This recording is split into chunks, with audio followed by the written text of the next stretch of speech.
Hey, Texans fans, Texans girl here along with William Harvey, and we are here to recap that game today against the Denver Broncos. Holy shit, guys. We won. We're 7-5. We're in the playoff conversation. Did you ever think that we would be in the playoff conversation? Hell, when was the last time that the Texans were 7-5?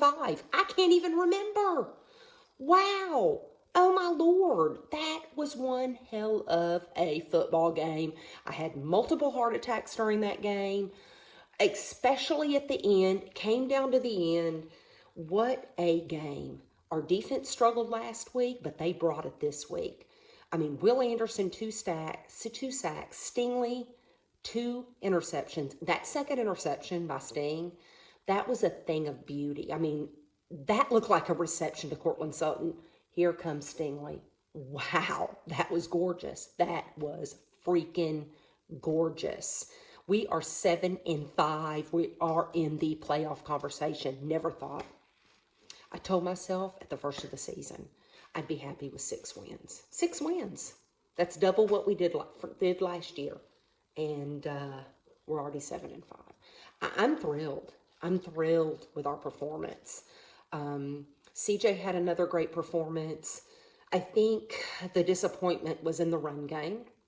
I really thought that Devin Singletary, we really had it going on a couple of games ago. We really were rolling the last 3 games, and then, I don't know, we've been struggling the last 2. I feel good about it, though, because I think that between Devin Singletary and Damian Pierce that we really can get that going. We need to get that established, especially considering that Tank Dell was injured. And all I can say is prayers out to you, Tank Dell. And thank you to Tank Dell, because you had one hell of a season.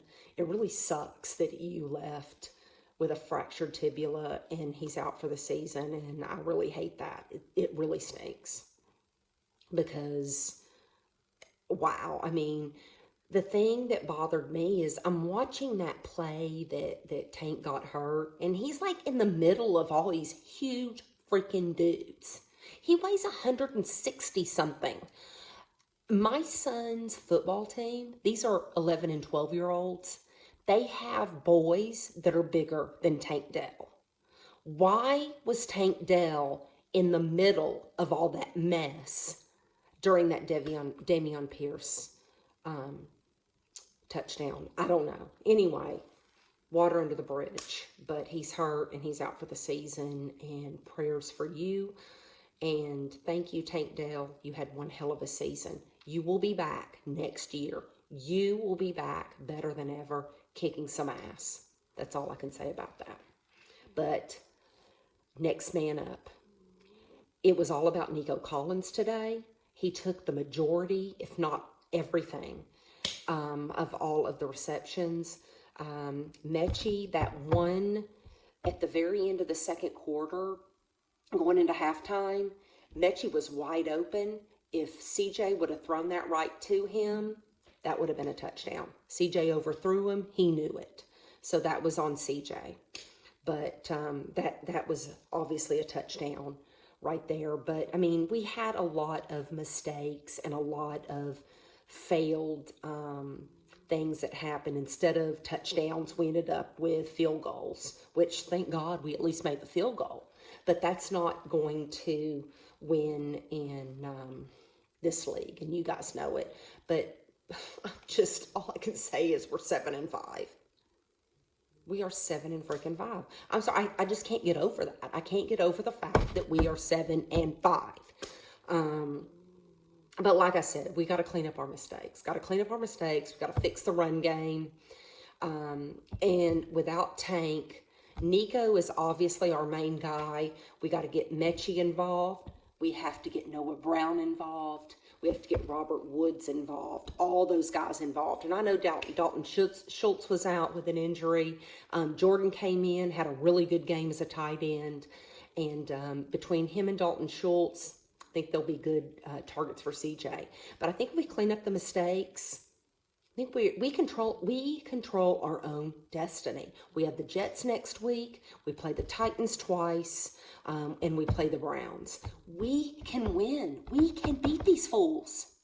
We play our best football. We got it, but we control our own destiny. So, you know what? I feel really good. I feel good about our Texans. That's all I can say. The majority of the time, I just focused on the Texans today. I really couldn't watch any of the early games.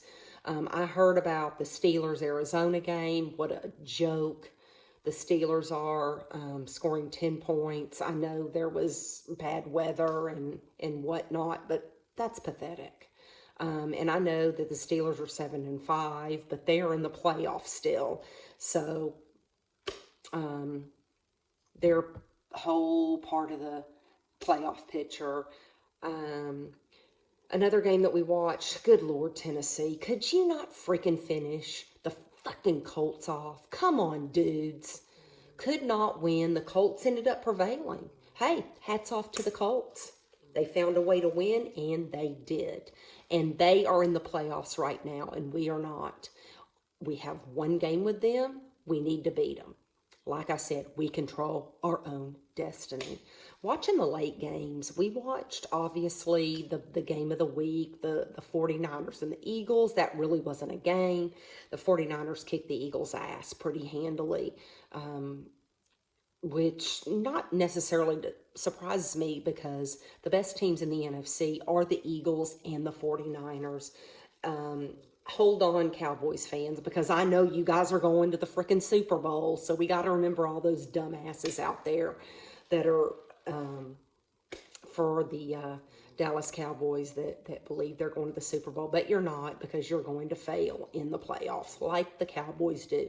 You might win in round one, but you will lose in round two. In Cowboys fashion, you will lose.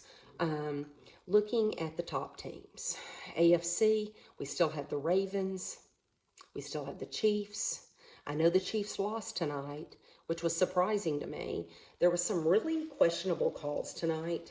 I think the unnecessary roughness, when Patrick Mahomes in the fourth quarter was running for the first down, and I don't even remember who it was called for the 15-yard penalty, but that was a bunch of bullshit because that was not unnecessary roughness. And then when Patrick Mahomes was throwing long, and that dude was literally all over the back of Valdez-Scantling.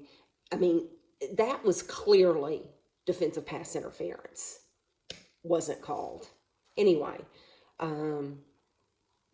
it was bad all day long, and the refs, some of the play calls. I mean, I know that the Texans got called on a unnecessary roughness call on Russell Wilson when he was sliding, and that was a bullshit call too. I mean, can we not play football? Can we not play fargan football? Football's a violent game, and people are going to take hits. You know, I believe in really crummy hits and dirty hits and things like that, because that's going to happen, and you're going to have roughing the passer penalties and things like that. But some of these hits, they're clean, and they're not meant to hurt anybody. And then they call a 15-yard penalty. I mean, it's really stupid, and it's really sad again for defensive players, because what do? I think it's pathetic. Let's play football, people. Anyway, the Houston Texans won 7-5. 7-5. That's all I care about. We are on to next week with the Jets. C.J. Stroud, Rookie of the Year.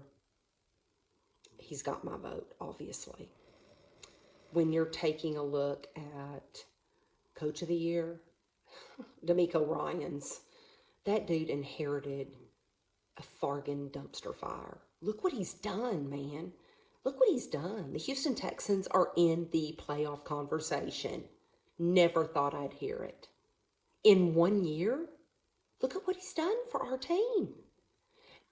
And look at what we have, Texans. We should have beaten the Panthers. We should have beaten the Atlanta Hawks. We didn't do it. And we should have won last week against the Jags. Think of our record. We make really dumb mistakes. We're a young team. Think of what we're going to be next year. I'm excited about this Texans team. That's all I can say. And you should be too.